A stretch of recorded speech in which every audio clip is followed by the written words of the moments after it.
Hello friends, welcome to my YouTube channel total wealth. मैं हूं आपका दोस्त और होस्ट सौरभ। आज मैं आपके लिए एक नया वीडियो लाया हूं जिसमें हम आईपीओ के बारे में डिटेल में डिस्कस करेंगे कि आईपीओ होता क्या है, ये कैसे काम करता है, इसके क्या क्या बेनिफिट होते हैं, इस आईपीओ हमें क्यों लेना चाहिए और इसके बारे में बहुत कुछ।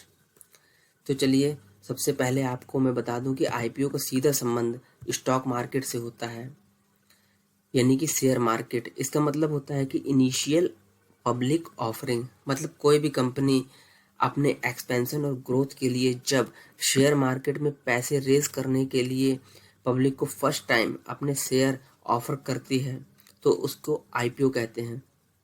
इस तरह कोई भी कंपनी जो शेयर मार्केट में आना चाहती है तो उसको पहले शेयर मार्केट में अपना आईपीओ लॉन्च करना पड़ता है। मतलब ये होता है कि कोई private company first time share market में लिस्ट होती है और अपने शेयर फर्स्ट टाइम पब्लिक में सेल आउट करने जाती है तो इसी को हम आईपीओ कहते हैं। मतलब कि पहली बार पब्लिक को शेयर या स्टॉक्स ऑफर करना। अब आईपीओ आने के बाद जो प्राइवेट कंपनी होती है वो प्राइवेट नहीं रह जाती है, क्योंकि इसमें पब्लिक का भी पैसा लगा होता है। और अब कोई कंपनी अपना आईपीओ क्यों लाती है, ठीक है, तो इसको एक एग्जाम्पल से आपको बताने की कोशिश करता हूँ। मान लीजिए मेरी कंपनी की वैल्यू 100 करोड़ रुपए है और अब मैं इसको एक्सपेंड करना चाहता हूँ। मीन्स कंपनी का बिजनेस बढ़ रहा है और अब ऑल ओवर वर्ल्ड में अपनी ब्रांच ओपन करना चाहता हूँ और इंडिया के बाहर भी अपनी कंपनी ओपन करना चाहता हूँ इंटरनेशनल लेवल पर, जिसके लिए मुझे लगभग 50 करोड़ रुपयों की ज़रूरत पड़ेगी। तो अब बिजनेस को एक्सपैंड करने के लिए और ब्रांच ओपन करने के लिए मेरे पास दो ऑप्शन है, या तो मैं किसी बैंक से लोन लूँ या जिसके लिए मुझे अच्छा खासा इंटरेस्ट पे करना पड़ जाएगा, जिससे मुझे लॉस भी हो सकता है और बैंक की भी एक लिमिट होती है। तो इन सभी चीज़ों से बचने के लिए एक सेकंड ऑप्शन है कि मैं अपनी कंपनी को शेयर मार्केट में लिस्ट करवा लूं और इसका आईपीओ लॉन्च कर दूं, जिससे लोग कंपनी के शेयर बाई करेंगे और सारा पैसा डायरेक्ट मेरे पास आएगा और मैं आसानी से अपना बिजनेस एक्सपेंड कर सकता हूं। अब हमें पता है कि दो स्टॉक एक्सचेंज होते हैं शेयर मार्केट में, पहला बॉम्बे स्टॉक एक्सचेंज और दूसरा नेशनल स्टॉक एक्सचेंज। तो हम किसी भी एक में लिस्ट करवा सकते हैं, दोनों में भी करवा सकते हैं। तो लिस्ट होने के बाद मेरी कंपनी पब्लिक से पैसा रेज कर सकती है। तो अब स्टॉक्स सेकेंडरी मार्केट में आने के बाद आम पब्लिक के लिए ओपन हो जाता है और कोई भी इसको बाई और सेल आउट कर सकता है। बट स्टॉक मार्केट में लिस्ट होने से पहले किसी कंपनी को सेबी के पास अपनी कंपनी की सारी डिटेल और इंफॉर्मेशन प्रोवाइड करनी पड़ती है। लेकिन स्टॉक मार्केट में लिस्ट होने के पहले किसी कंपनी को सेबी के पास अपनी कंपनी की सारी डिटेल और इन्फॉर्मेशन प्रोवाइड करनी पड़ती है, जैसे कि कंपनी का बिजनेस क्या है, उसका ओवरव्यू क्या है, फ्यूचर प्लान क्या है, फाइनेंशियल रिस्क क्या है और भी बहुत कुछ कंपनी के बारे में सारी इन्फॉर्मेशन डॉक्यूमेंट्स के रूप में प्रोवाइड करनी पड़ती है। तो इस प्रोसेस को हम रेड हेयरिंग प्रोस्पेक्टस कहते हैं। अब ये हमें डिटेल आखिर सेबी पे क्यों देनी पड़ती है और ये सेबी होता क्या है, तो आपको बता दूं कि सेबी स्टॉक एक्सचेंज को रेगुलेट करता है, जो कि गवर्नमेंट के अंडर में काम करता है और स्टॉक एक्सचेंज को कंट्रोल करता है ताकि कोई भी कंपनी कभी भी किसी तरह का फ्रॉड ना कर सके। और इसका full form security exchange board of India होता है। अब हमने अपने फायदे के लिए कंपनी को तो लिस्ट करवा दिया, लेकिन पब्लिक को क्या फायदा होगा? तो जब भी कोई कंपनी शेयर मार्केट में लिस्ट होती है और अपना आईपीओ लॉन्च करती है तो बेसिक यानी कि सबसे कम प्राइस पर आपको शेयर मिलता है और कुछ टाइम के बाद उसका प्राइस 2 से 4 गुना तक बढ़ जाता है और बाद में कंपनी का प्राइस अगर बाद में बढ़ता है तो पब्लिक का भी फायदा होता है, लेकिन अगर कम होता है तो नुकसान भी उठाना पड़ता है पब्लिक को। तो इसमें रिस्क फैक्टर भी इन्वॉल्व होते हैं। अब चलिए इसको एक एग्जाम्पल से समझते हैं। जैसे को कुछ दिनों पहले बीका जी का आईपीओ आया था जिसका इशू प्राइस 300 रुपीज था, जो कि एक वीक के बाद ही लिस्ट होने के बाद जिसका प्राइस 400 रुपये हो गया था।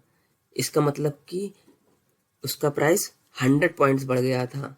तो इस तरह से किसी ने अगर एक शेयर 300 रुपये में बाई किया होता तो वो 400 रुपये का हो जाता। इसका मतलब कि उसे प्रति शेयर 100 रुपये का फायदा हो जाता। अब इसके बेनिफिट्स की बात करते हैं। तो जैसा कि आपने एग्जाम्पल में देखा कि हमने जब आईपीओ बाई किया चीप प्राइस में और बाद में जब ये बढ़ा तो सेल आउट कर दिया, तो फर्स्ट बेनिफिट तो ये है। अब सेकंड बेनिफिट ये है कि शेयर प्राइस की ट्रांसपेरेंसी रहती है। मतलब ये कि आपके ऑर्डर डॉक्यूमेंट में मेंशन होगी और इसमें छोटे और बड़े दोनों इन्वेस्टर्स के पास आईपीओ के प्राइस की सेम इंफॉर्मेशन होती है, तो इससे ट्रांसपेरेंसी रहती है। थर्ड बेनिफिट ये होता है कि कंपनी आईपीओ तभी लाती है या तो वो जब एक्सपेंड करने की सोचती है या फिर अपना लोन पे करना चाहती है, तो कंपनी के प्राइस बढ़ने और ग्रो होने के चांस बहुत ज़्यादा हो जाते हैं। इसका मतलब ये कि रिस्क बहुत कम हो जाता है।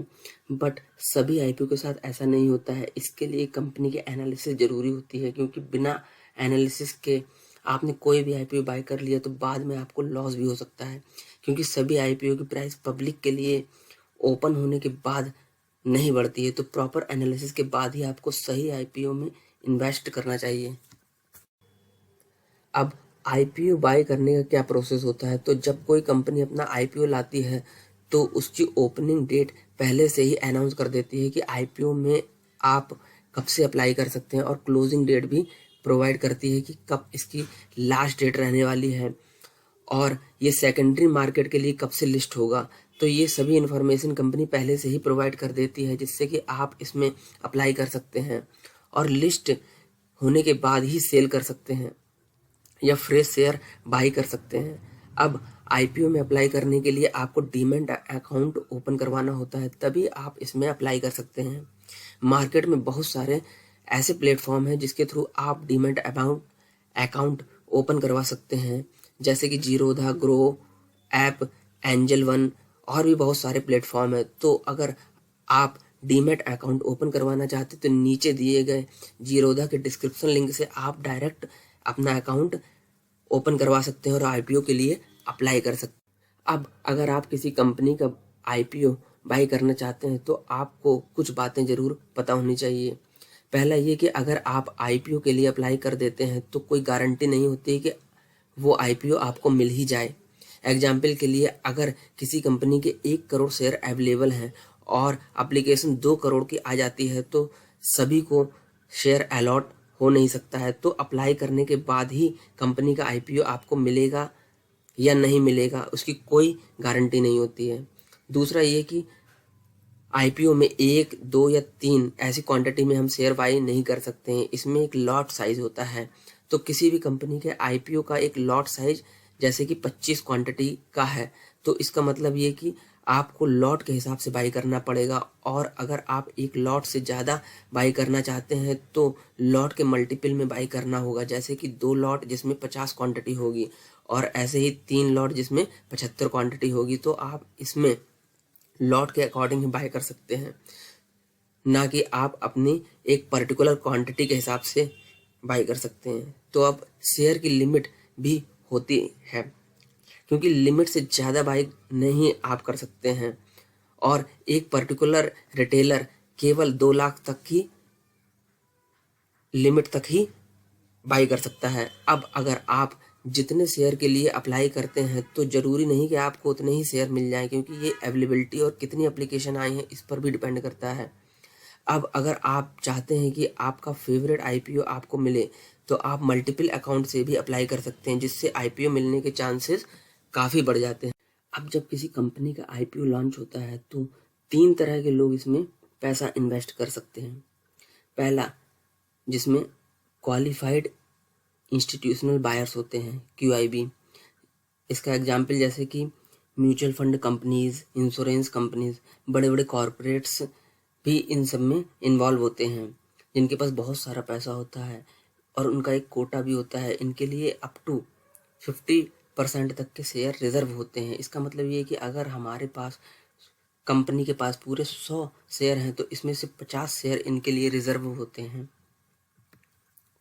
अब इसमें दूसरी कैटेगरी के जो लोग होते हैं वो नॉन इंस्टीट्यूशनल बायर्स, या जिन्हें HNI भी कहते हैं, हाई नेटवर्थ इंडिविजुअल, जिनके लिए 15% तक का रिजर्व कोटा होता है।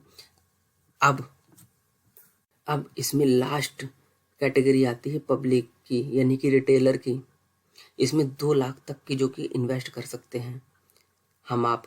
अब आईपीओ में ग्रे मार्केट प्रीमियम क्या होता है, तो इसको मैं आगे आने वाले कुछ वीडियो में कवर करूंगा, तो बने रहिए मेरे साथ और जल्दी से जल्दी चैनल को लाइक सब्सक्राइब कर दीजिए, जिससे आगे आने वाले इम्पॉर्टेंट वीडियोस का नोटिफिकेशन आपको मिलता रहे। वीडियो में लास्ट तक बने रहने के लिए धन्यवाद। मिलते हैं नेक्स्ट वीडियो में। Stay tune, bye bye.